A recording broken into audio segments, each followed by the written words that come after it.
My students, class 9 আজকে পর্বে থাকছে লাইফ সায়েন্সের সেকেন্ড সাবমেটিভের কিছু সাজেশন ফটোসিনথেসিস সালোকসংশ্লেষ সম্বন্ধে। প্রথমে এমসিকিউ 10টা দিয়ে শুরু করছি। আজকের ভিডিওটি ভালোভাবে লক্ষ্য করুন।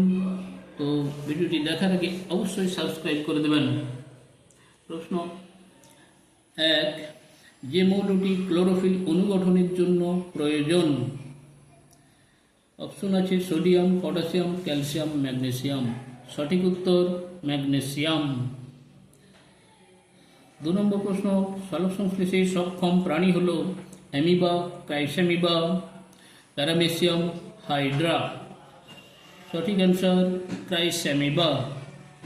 3 নম্বর প্রশ্ন, সালোকসংশ্লেষে আলোক দশাটি ঘটে গ্রানাই, স্ট্রোমাই, পেরিপ্লাস্টিডিয়ালে, বহিঃপর্দায়। সঠিক অ্যান্সার গ্রানাই।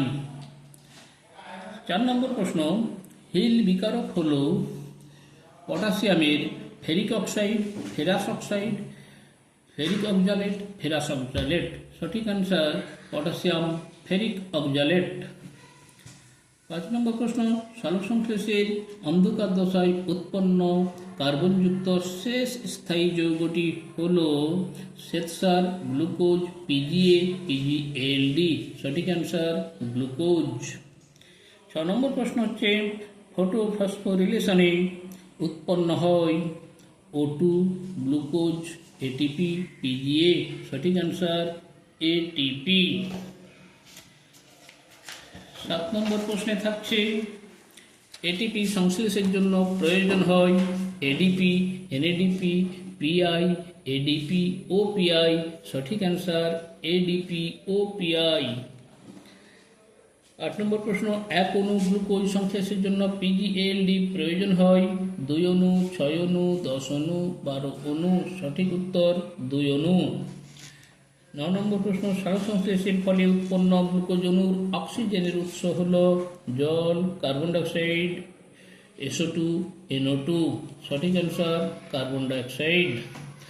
10 নম্বর প্রশ্ন, সালোকসংশ্লেষের ফলে উৎপন্ন অক্সিজেনের উৎস হল জল, কার্বন ডাইঅক্সাইড, গ্লুকোজ, ক্লোরোফিল।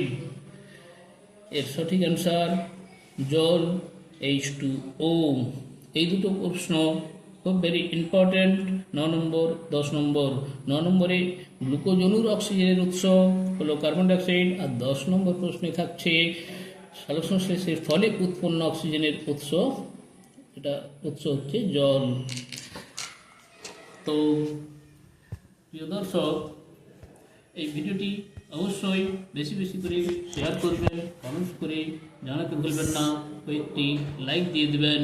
সবাই ভালো থাকুন, সুস্থ থাকুন। আজ এই পর্যন্ত।